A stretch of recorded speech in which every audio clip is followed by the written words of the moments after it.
Hey there.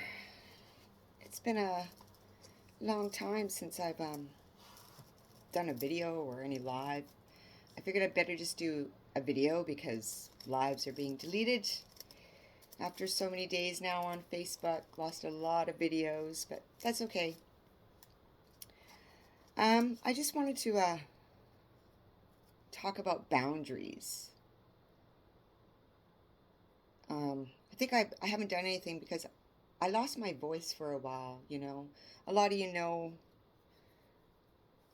some of my issues and that I've been dealing with. But yeah, I allowed people to get into my head and silence me. They didn't silence me. I allowed it for myself because they got into my head. And I believed them, I guess, on some level. I was told that I didn't matter anymore, that I'm irrelevant. Mostly I'm talking about people in the cannabis community, but when you've dealt with the kind of trauma that I have throughout my life, those words really matter, even from people you don't really respect. They do hurt, but it's taken me quite some time to remind myself, don't listen to insignificant people. But I think I'm trying to find my voice again, and this is the first step. Um, when I started this healing journey, I really wanted to share my experience and what I've gone through and how I'm coping and dealing with things. Just because I know there's a lot of other people out there as well that are going through a lot of shit in this crazy world, and just so people know that they're not alone, right? Especially nowadays, it's a really crazy fucking world. But back to boundaries. I created some boundaries for myself over the last year or two, and they've really helped me, um, especially with my birth sister. A lot of you know who I'm talking about. I call her Beans. Um, Last year, I got hurt really bad by my birth family, and it took me quite some time. I can't say I got over it, but I moved past it. A little history there. Some of you don't know this. I was abandoned at birth, raised in the system, was in a foster home with white people for till I was like 13. Back in the 70s, you know, racist remarks were the common thing for people to say back then. And a little brown girl growing up in a white family, hearing racist comments about brown people and things like that, just really played a huge role in my character development. I grew up to hate myself. I don't anymore. These are part of the things that I'm learning to get past. I try every day. But then in 2009, my birth family found me. I knew my whole entire life that my birth parents had another baby girl about a year to the day after me, but they kept her. So I grew up my whole life like, what was wrong with me? You know, why did they keep her and not me? And then they found me. And it was amazing. It was like I felt like I had won the lottery. It was true. My birthday's January 5th, 72. Hers is February 6th, 73. So 1 year, 1 day, 1 month apart. And I'll never ever forget the first time we met. It was, you know, we were walking down the street. She was just on her way home. So I went down the road to meet her with her boys. And we just kind of looked at each other. And it was just, there was silence at first. But it was amazing, you know, for me especially because finally seeing recognition in somebody else's eyes that you're related to, it was pretty special. Um, that was in 2009. Over the years, you know, all I ever wanted was to be able to create some memories that we missed out on as little kids. But she was raising a family. I get that, busy. But there were several times over the years that, and I still probably would, drop everything just to go and be with her because she had shit going on and I just wanted to be there for her. And she did come and visit me quite a number of times, but anytime when I truly, really needed her, she wasn't really there. None of them really were. And then a couple years after they found me, my oldest brother's daughter was getting married. But I wasn't invited to the wedding because I was still the disgrace of the family. I was the dirty little secret. And that really hurt. But again, I moved past it. And then over the years, I've tried, really hard to put the past in the past and get over the cultural issues that I've had. I grew up being told that the people that I come from are dirty and they're bad people and, they sell their little girls and this and that. And yeah, it took me a long time to try and want to connect with my birth mother, who is still alive. Actually, it's kind of ironic. The day that my birth family found me, November 4th, 2009, was the same day they buried my father, my birth father. So I never ever got to meet him. But if you've been following me, you've seen some of the poetry that I've written about it. But again, so last year, again, over the years, I've really tried to put that stuff in the past and want to get to know where I come from, as a woman who's experienced trauma and rape and all of that stuff over my lifetime. I just really wanted to understand my birth mother and her sister. So my older brothers and sisters that I didn't know I have, their mother is my mother's sister. Our father had an affair with his wife's sister, and I was the product of that. So that's why I was the disgrace. But so was Beans, but they still kept her. So actually the last time I seen my birth mother and my aunt was 3-4 years ago. And the last thing I said to her was, it was actually just after I got my file, or just before I got my file, so 3 years ago. I said to her, I forgive you. I just want to get to know the woman that you are. And I said that to my aunt too.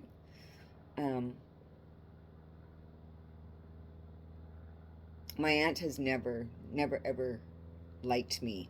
She didn't want me around.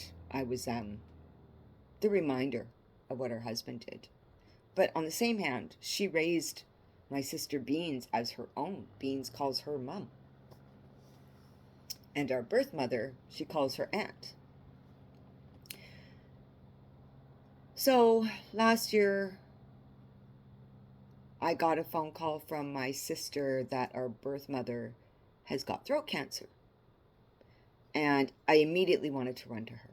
Immediately. But as circumstances went, obviously I can't go by myself. That just would not happen. Plans got canceled a couple of times for my sisters to come down so we could go together. And at the same time, again, I was really trying to find out about my culture. So I wanted to go to a Sikh temple. But I couldn't go alone, so I wanted my sister to take me. And she said that she would. But of course, plans got canceled. But then she came down, and she was over on Vancouver Island for her daughter's graduation. No phone call, no nothing. Something I would have loved to have seen was my niece graduate. But that didn't happen. She didn't call. So I was pretty upset with her. She canceled plans, and that I was really asking for help. And if you know me, that's really something that's hard to do, is ask for help. And then it was in August, and Doug was scrolling on Facebook, and one of those little things came up, people you may know, and it was Kevin Mann, who was my nephew.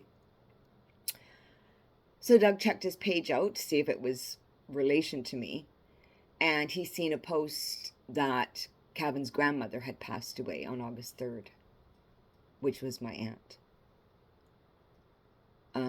And it was just big long post about, how wonderful of a person she was and grandma and this and that, da da da da da. And the first thing is like, yeah, I don't fucking think so. But I didn't say anything to any of the family that I knew. I figured my sister would have let me know, but she didn't. So time goes by, about a week goes by, and I message my sister-in-law, because that's my oldest brother's wife. That's where my aunt was staying. And I let her know that I knew, and sending my condolences to the family and how I found out. And then she obviously called my sister Beans and let her know. So Beans called me and told me that the family didn't want me to know because they thought that I would be nasty. Why they thought I would be nasty, I don't know. I've never been nasty to them. I was never nasty to her. The last thing I said to her was, I love you, I forgive you, I want to get to know who you are. But yet I would be nasty, so don't tell Michelle. Well, at that time, after the couple months where she kept bailing on me when I really needed her, that was it. I had to create a boundary. And the boundary was to cut my sister off. And if you know how much I longed for this woman my whole entire life, that was really, really hard to do, was cut her off. But I knew that I had to, because I looked back over the 15 odd years, 13, 14 years that we had known each other, and realized she had never really was there for me. They didn't want to hear about the trauma that I had been, because of their own guilt. And that's pretty much what my older sisters had told me. They feel guilty. I know it wasn't their fault. They were kids too. They shouldn't bear any guilt, but I understand why they would. All I could do was try to make them understand that I don't have ill will towards them. It just really sucks that they all grew up together and I wasn't there. Out of, 5 kids, I was the only one abandoned. So that's something really hard to deal with. Obviously, I still have issues with that. And I probably will forever, but I have an amazing life, and I am so blessed and grateful for everything that I have. I got to marry my best friend, and we have a wonderful life. But that doesn't change the fact of everything that happened prior and how it affects me daily. How I've learned over the last few years how trauma, and especially complex trauma that's happened over years and years, alters your brain. So yeah, it's something I'm going to have to deal with forever. But anyway, so I created this boundary. And I know that it was, no matter how much it hurt, it was really good for me. It was something that I had to do. And I've really healed a lot in this last year. But then she messaged me last week and was texting me and was just, I love you. I think about you all the time. So much to say. I know you don't want to communicate. So it took me a couple days and I messaged her back and she phoned. But then I found out what actually did happen when my aunt passed away. It wasn't just that they didn't want to tell me. I guess in Indian culture, when an elder is passing away, everybody is there. People that she knew all throughout her life came. So all of my brothers and sisters were at the house, including Beans, for 4 to 5 days. Beans was there for 4 days. And she told me about how everybody was talking about, I can't find out. Don't tell Michelle. She'll be nasty. Mom doesn't want her here.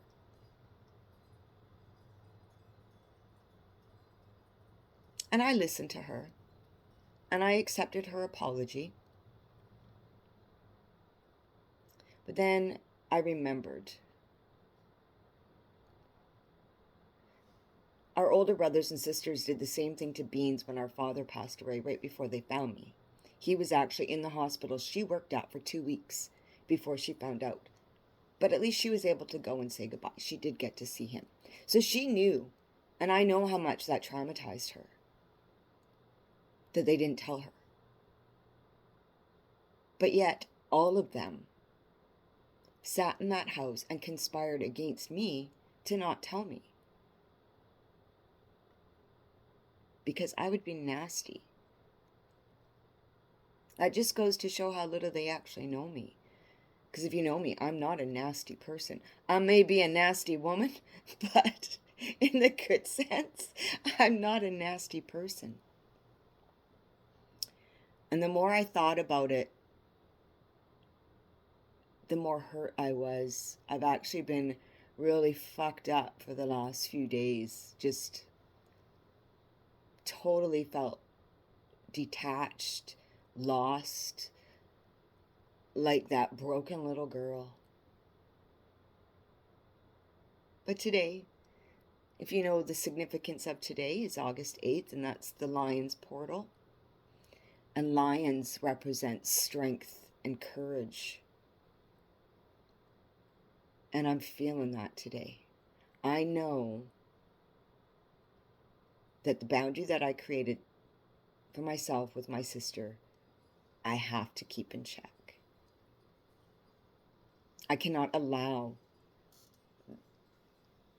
that into my life because it just sets me back so much. So no matter how much you love somebody, family or friend,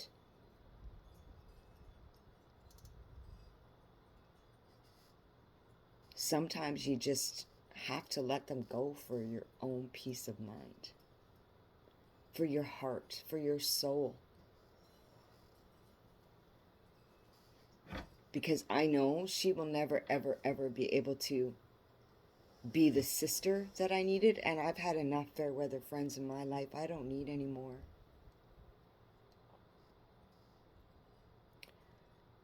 So it is so extremely important for people that have CPTSD or PTSD or deal with anxiety or a bad family, create those boundaries for yourself, because eventually you will be better off for them. It's gonna hurt, and it's gonna hurt like hell. I'll be honest, it's not easy. I miss her. What I miss, though, is the illusion that I created in my own head about what our relationship would be like when I found her. And it was nowhere near that. And they actually abandoned me again, in a sense, by not being there for me, by not allowing me the opportunity to go and see my aunt before she passed away. To get that apology from her that I never ever did get, that I never got from my birth mother either, who is still alive.